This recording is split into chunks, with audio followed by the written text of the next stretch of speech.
What's up, everybody? My name is Chris, and today I want to talk to you about my favorite apps on iOS. Now, during the preparation to this video, I actually noticed that it's really not that easy to dial it down to the favorites on my phone, which has mostly everything to do with the fact that there are just so many apps that are basically necessary for day-to-day life. They aren't necessarily the most amazing applications, but they give a certain feature set that really is helpful. Now, for this new year, 2021, I wanted to give you an overview of some of the favorite apps that I have here, and I think that I have gotten down to a nice little list. Along the way, I will mention a few apps that are just there, that are kind of necessary for day-to-day life, for banking purposes and similar things, but for the most part, I will be focusing on my favorites. Now, as you can already see on the screen, I have a ton of applications right on my home screen, even though I try to keep this as minimal as possible. Generally speaking, my approach to sorting things on my iPhone is basically to have most of those apps on the screen on the first one that I like to use and I want to make use of more often. But then also you see that bar of folders where I have 4 folders right in one line, and that essentially is the space where I keep all the useful and necessary things. Now, in the Sun folder right on the left-hand side here, there's pretty much just about everything that you could imagine that is kind of necessary, and if there's no other place for it, then it's going there.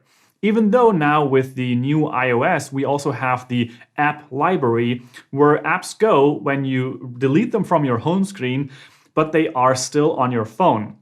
The problem with that is that I never really got warm with that. My personal approach to having an app library basically was that I just had a folder where everything goes that I don't really want to use or store anywhere that makes more useful sense, like the home screen itself or any of those other folders which are more dedicated folders for specific applications.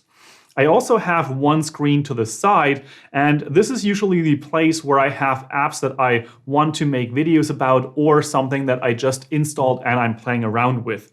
For example, Clubhouse. Apparently that's a new social network. I just put in my sign up there and waiting for the invite to test it out and see how it is. And those other things like NDI-HX as well as OBS camera and the Tentacle apps, those things are for upcoming videos that I still have to make and release for you guys. But basically everything else is stored on this main screen, the home screen for me, where everything happens basically.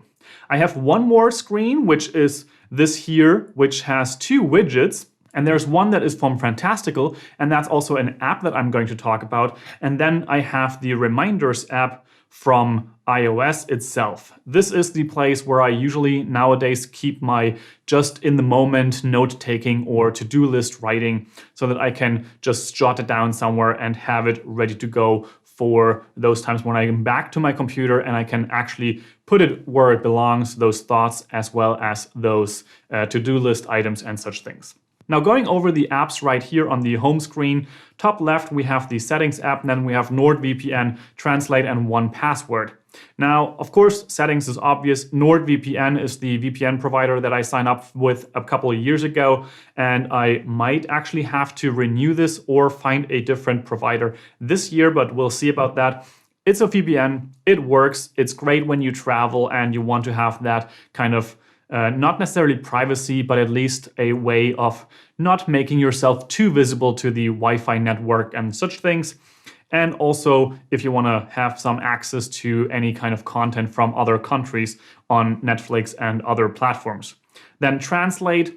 I prefer the Google Translate over the Apple Translate. Maybe I just have to get warm with the Apple Translate a little more. But for now, this is the app that I liked to use whenever I was traveling. And it still kind of stayed there because it is what I had there for a long time. Then we have 1Password. 1Password is my absolute favorite password manager. It now is a subscription model. When I first started using it, it was a one-time purchase. And then every couple of years, they had a new version come out.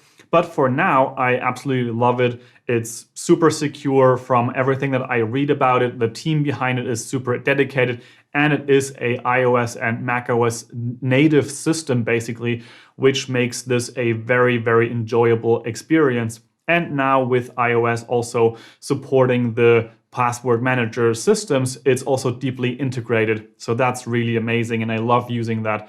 And it just automatically syncs with the online synchronization and all those things. It's just a great password manager. Of course, there are alternatives like LastPass as well as a bunch of others, but this is what I have been using for a long time and I continue to use as this goes forward. Then we have those folder rows, but I want to go one line lower where we have Overcast, Audible, Sudoku, as well as Habitify. Now, Overcast is a podcast player, and it's my most favorite podcast player, if you will. This is the shows that I am subscribed to, that I want to listen to, as well as some audio files that are, for example, from videos on YouTube that I want to keep watching or keep listening to, rather. And the reason I like Overcast so much is because this app has an incredible speed setting, basically.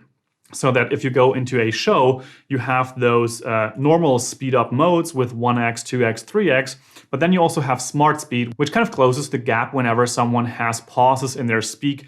And that makes it much more enjoyable for me to listen to podcast conversations and such things. This here on the screen is actually a podcast that I also edit.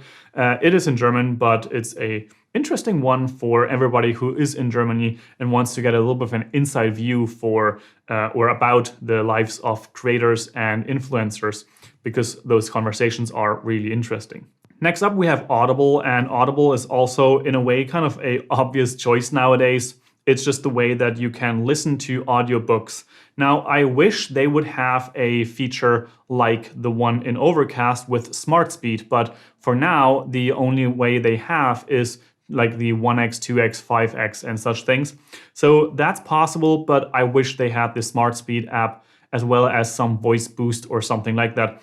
But for now, this is the best app for audiobooks in my opinion, because they also have the library behind it. And with a subscription of like $9.99 per month, which you can pause, and I think I pay it basically every 3 months because I don't listen so fast, and I usually just pause the subscription, and then once every 3 months I get a new credit and pay for the service, but I can still listen to all those incredible audiobooks, and that's really, really powerful. And if you're interested in this, I also will have a link to Audible for the US and for Germany in the description below. And there you will find some kind of special offer, like the first month for free or 2 credits in the first month and something like that. Depends on the special offer they are running at the time, but that is just a recommendation if you're interested to signing up for Audible and checking that one out. Now then we have Sudoku on the screen, and this is the Master Edition Sudoku, and it has been developed by a digital nomad as far as I know, and this is by far my favorite Sudoku application. It's a very clean design, it has great themes if you're into that, and you also have very interesting modes that you can use if you want to. It is possible to use this almost like paper, so that it doesn't do anything for you, but you also can have these modes, for example, where you tap a number and then that number is highlighted all across your Sudoku board, so you can cross-reference things a little faster, and that is kind of helpful for me, at least in my training and trying to get better at this, and trying to do this in the evening or something to help calm down the brain and just do something more or less mundane. Then I have Habitify, and Habitify is an application that is for habit tracking. I've used this a couple of years ago as the first time ever, and now I have gotten it back on my phone with 2021. This is actually a new app, basically a new app for me this year. I have used it in the past, but now I'm back. And this time around, if you've seen my last video, I don't really want to give myself too many goals this year or too many focus things to kind of like make my routine all crazy and insane. So what you see here on the screen is my 1 yearly goal, which is the publish 3 videos per week. But then I have those yoga 10 minutes, meditation for 10 minutes a day, publish on Instagram story, and wear a dress shirt. As you can see, I am doing that right now, so I have checked that already. But basically, there are these little goals in here, and a long time ago, I had like 50 things on this list that I wanted to accomplish every week, and some of those daily and such things. And now I have to really narrow it down to not go crazy on all of those things. But the great thing is, going into something like this, you have this streak that it shows you, and then you can see your stats about your habits basically, and see how you're progressing. And as you can see, I have an average completion rate of 37% in the last probably 30 days. Yeah, that's the 30 days. But of course, that will be more interesting as time moves forward and the new year actually goes forward with those habits being checked off and such things. It's a great app that can help keep track of things. And something to note here is that they actually have continued to develop this, and now it's not just a check this off and it's done. But for example, with Meditate for 10 minutes, I'm actually asked to either save 10 minutes because I have set this to count 10 minutes, or I can enter a log manually, and then I'm actually asked to enter the time as well as the value myself.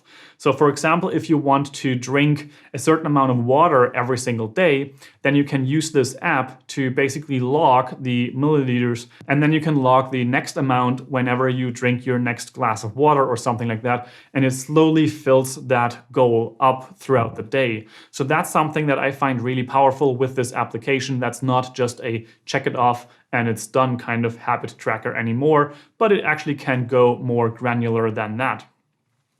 Then next we have the sleep cycle application, also something that I'm starting up again this year. I have used this app extensively a couple of years ago, and it was really interesting to learn more about my sleep cycle and to kind of like see how I am doing.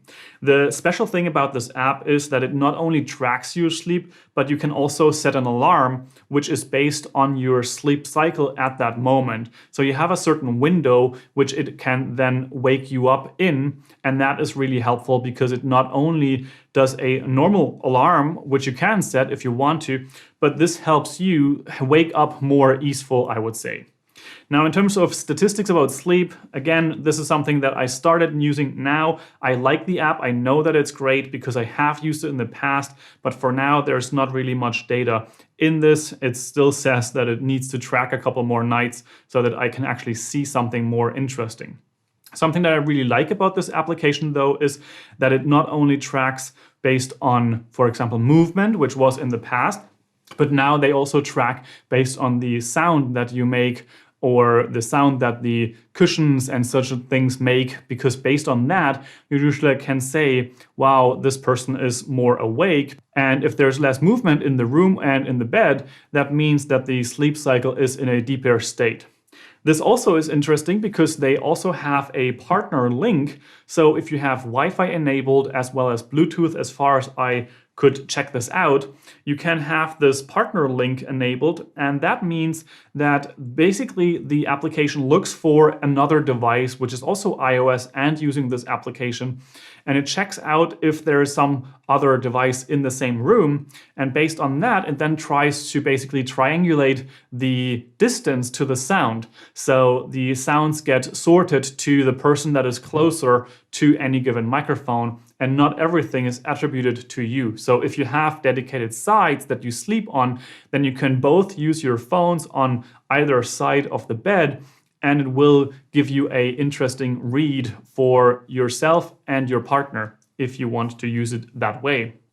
Now, the next three apps are really common, I would say. YouTube Music is my YouTube streaming service because I also use YouTube Premium on YouTube itself when watching things. So that's the music service that I use because it's one payment instead of having YouTube Premium and Spotify, for example. Google Maps as well as Google Photos, I think, is rather self-explanatory because it's just what everybody basically uses as far as I'm aware. I also have Waze on the phone, but I don't have it on my home screen because I usually only use that for longer road trips. Then we have Notion, an app that I also just recently started using for note-taking as well as project management. That's really interesting. Then we have Dynalist, which is a list management application basically. And the iOS app is okay. It's not necessarily amazing, but the keyboard integrations when you have the application on your computer are incredible to kind of like just sort things very, very quickly in subcategories and main categories and such things. For me, this is the place where I usually have my task management as well as just jotting down ideas and kind of like developing a structure for what is going to be happening next up, and then just categorizing things into certain subcategories. And as you can see right here, right now I have video about iOS apps, and the next video is also already here on the list, which is a video about macOS apps that I really like and enjoy in my daily use. So this is the Dynalist application. I also have made a video in the past about Dynalist versus Workflowy, and I'm still using Dynalist, so that's definitely stuck. Fantastical is the calendar app of choice for me. This is something that I really enjoy because they also have something that's called a natural language calendar entry. So if you do a new entry, you can actually say something like call at 2300, and it automatically sets the time for that. And if I write tomorrow, then it also goes to the date. And so that's really useful. But not just that, it also has a really interesting and great design for the iOS app. And I also have the companion macOS app, which gives you also a lot of features in terms of looking at your calendar and managing things there. Lastly, I have the Telegram Messenger, which is my favorite messenger at the moment. Don't really prefer WhatsApp as well as Facebook Messenger. The others like Signal and Threema are on the phone as well, but for now, Telegram is the one that I keep coming back to. It's really fast, it's really secure if you know how to use it with the secret chats and such things, but it also has amazing groups as well as other features. So that's there. And of course, down in the bottom, we have the phone application, then we have IA Writer, as well as Lightroom Mobile and Safari. Now, IA Writer is kind of like the application that I use to write down things. I use it to journal in. I use it to make notes when I am at a keynote or have something that I want to jot down. I also usually use this for script writing and such things. The great thing here is that it supports Markdown, and that's super powerful. And it even has this special keyboard where you basically can say like, this is a headline, and then you can write something, and then you can, hey, this is italic, and then you have this. And of course, you can make lists like that. And that makes it a really, really useful application for me. And again, this is iCloud synchronized, and I have a macOS app on the other end. And that way, everything is nice and synchronized and helps me stay more organized in a nice and fast way, specifically with Markdown being something that I really like to use, specifically when I have those shortcuts available to me.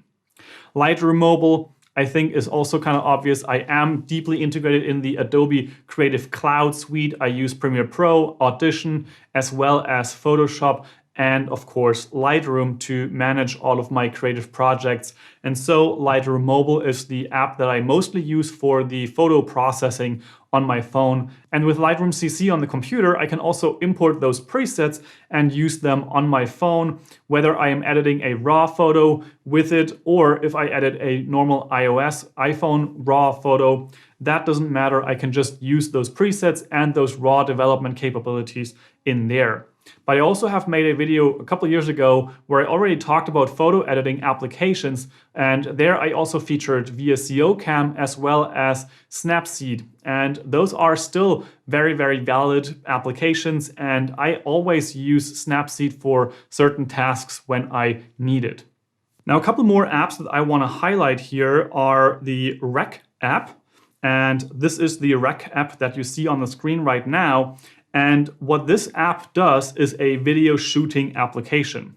Some things that I really love about this is that the interface is very, very easy to use. You can just switch cameras by tapping these buttons, as well as if you want to do the aspect ratio differently, or if you want to change the quality, resolution, and such things.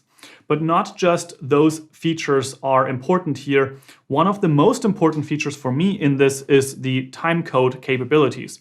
And as you can see on the screen here, I am using the Tentacle Sync right now for this video shoot, and I have two Tentacle Sync running, one for the Zoom F6 and one for the camera that I'm talking into. But now with this device, I can also say that this iPhone should use this Tentacle Sync as its timecode. And if I decide to, for example, hit record now and shoot a video, then this device, this iPhone video file, will actually also be able to be synchronized to all of these other devices with timecode. So this is the main reason why I found this application, but actually the features that it boasts are also pretty much incredible, specifically with the ability to very, very easily adjust most everything that you can see here.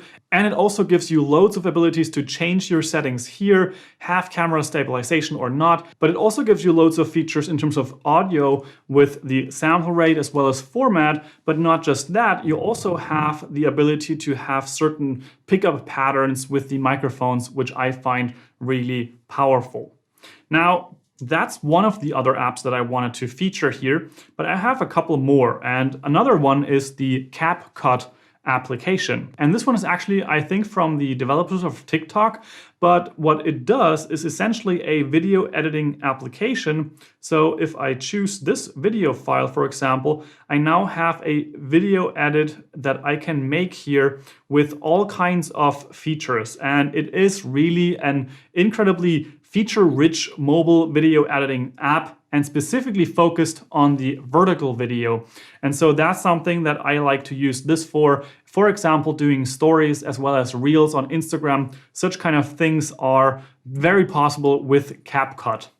But moving on to something that is also focused on stories, and that is Artory. I have used story art in the past, and apparently that's now Artory. They moved this over, and basically this is a bunch of templates that you can use for your stories and have a more creative design.